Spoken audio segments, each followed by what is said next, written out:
आपका तुलसी जी का पौधा सूख रहा है, सर्दी शुरू हो गई है तो हमें बहुत ध्यान रखना पड़ता है।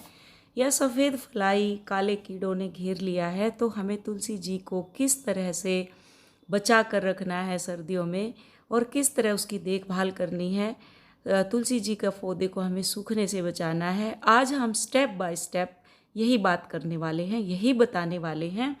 तो वीडियो को पूरा देखें, कंप्लीट देखें और अच्छी लगे तो वीडियो को मुझे अप्रिशिएट करें, उसको लाइक करें, सब्सक्राइब करें मेरे चैनल को और अपनों को शेयर करें ताकि ये इन्फॉर्मेशन आगे और लोगों के पास भी जाए। नमस्ते, मेरा नाम शिवानी है और मैं गुड़गांव में रहती हूँ।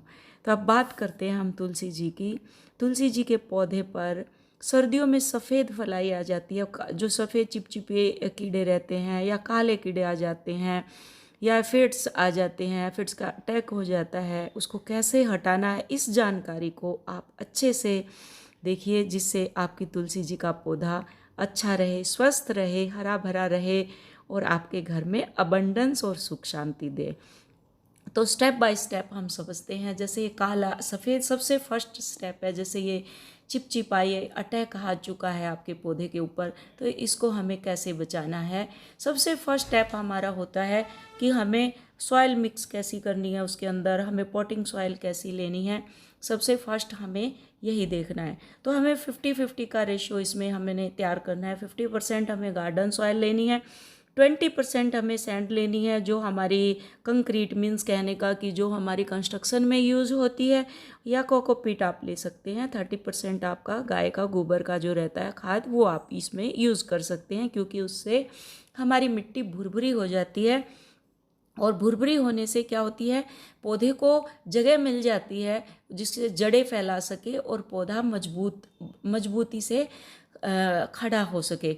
और एक हफ्ते में एक दिन का आपको एक दिन ऐसा चुनना है जिस दिन आपको इसकी गुड़ाई करनी है। तुलसी जी की कोई भी दिन आप चूज़ कर लीजिए, उससे आपको इसकी गुड़ाई करनी है। आप जितना प्यार से उसको सहलाएंगे तुलसी जी को, उतना ही आपके लिए वो हेल्थ के लिए भी अच्छी है, वेल्थ के लिए भी अच्छी है और प्रोस्पेरिटी के लिए भी अच्छी है और आपके परिवार के लिए भी अच्छी है, आपके आंगन के लिए भी अच्छी है।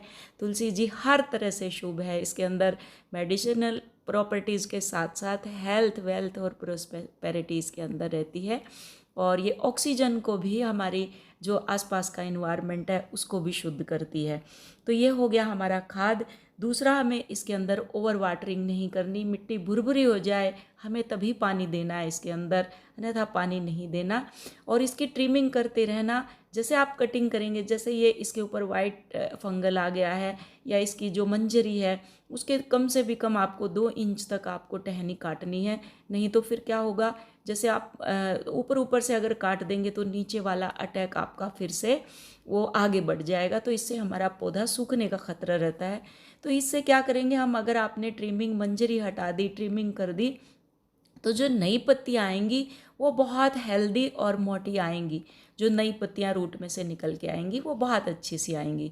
तो अभी हम इसके स्प्रे का जो हम यूज़ करेंगे, ये एक केमिकल नहीं इसको हम बोल सकते। ये इजीली आपको नर्सरी में भी मिल जाएगा, ऑनलाइन भी मिल जाता है। इसको साफ़ के नाम से ही जानते हैं। साफ़ अगर लिखेंगे प्लांट के लिए तो वो आ जाएगा। और दूसरा, आपके घर में ही रहता है आपका जो हींग रहती है उसको, और आप रात को भिगो दें हींग को एक छोटी सी क्वांटिटी में, और उसी के अंदर सुबह फिर आप क्या करना है, ये साफ दोनों का मिक्सचर बना के और आपको पानी के पौधे के ऊपर बहुत अच्छे से स्प्रे करनी है। पत्ते को उलट पलट के, और इसको पहले बहुत अच्छे से डिजोल्व करना है आपको। और फिर उसके, जैसे हम बच्चे को दवाई पिलाते हैं सेम, फिर उसके बाद एक एक पत्ती के ऊपर इसके हमें स्प्रे करनी है। तो स्प्रे हमें बहुत अच्छे से ध्यान से करनी है। हफ्ते में कोई भी आप एक दिन चूज़ कर लिए। आप अगर बहुत सारे आपके पास प्लांट हैं तो कोई भी दिन, जैसे आप डे बाय डे आप पौधों की प्रूनिंग कर सकते हैं।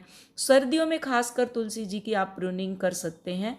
हल्की हल्की प्रूनिंग इसकी चलती रहती है। ये डोरमेसी में चली जाती है एक्चुअली सर्दी में, तो सोने के लिए जिसको बोलते हैं, कई पौधे ऐसे हैं जो डोरमेसी में चले जाते हैं सर्दियों में, तो तुलसी जी भी उन्हीं में से एक है हमारी जो डोरमेसी में जाती है। बट इसकी प्रूनिंग हमें टाइम टू टाइम करते रहना चाहिए, जिससे ये हेल्दी और स्वस्थ रहती है हमारी तुलसी जी। तो इसके बहुत अच्छे से आपको स्प्रे करना है, बोतल लेके बहुत पानी की अच्छे तरह से इसके पत्ते उलट पलट करते रहना है, नीचे रूट्स में, टहनियों में। तो जब आपकी स्प्रे हो जाएगी उसके बाद फिर इसमें आपको 90% जो हमारे पौधे मरते हैं ओवर वाटरिंग की वजह से मरते हैं।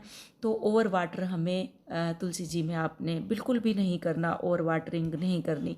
अब बात आती है कि हम पूजा करते हैं तो जल तो हमें चढ़ाना ही पड़ेगा तुलसी जी में। तो फिर क्या करना, हम थोड़ा थोड़ा, एक श्रद्धा होती है हमारे दिल में, तो श्रद्धा में तो अगर हम थोड़ा सा भी जल चढ़ा देंगे तो वही हमारे लिए काफ़ी है। भगवान जी श्रद्धा देखते हैं, बहुत सारा जल नहीं कि हमें बहुत सारा एक लोटा ही भर के डालना है, तो हम हल्का डाल सकते हैं। जैसे उसका भी हमें सेहत का ध्यान रखना है और पौधे का भी हमें देखना है। तो जैसे हम अपनी सेहत का ध्यान रखते हैं वैसे हमें पौधे को भी देखना है।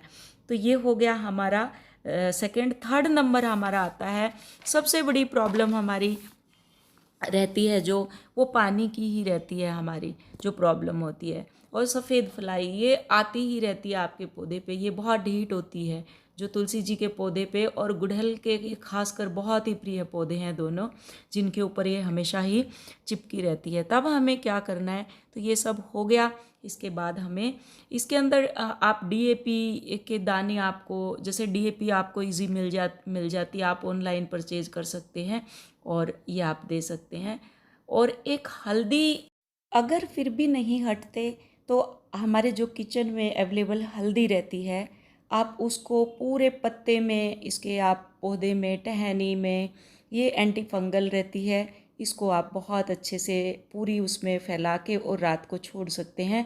और अगर फिर भी नहीं हटे तो स्प्रे भी कर सकते हैं। मतलब अगर आपको ऐसे नहीं डालना है तो इसको पानी में मिला के स्प्रे बोतल से इसके अंदर आप स्प्रे कर सकते हैं। मुझे ज़रूर बताएं कमेंट करके वीडियो कैसी लगी। थैंक यू सो मच मेरी वीडियो देखने के लिए।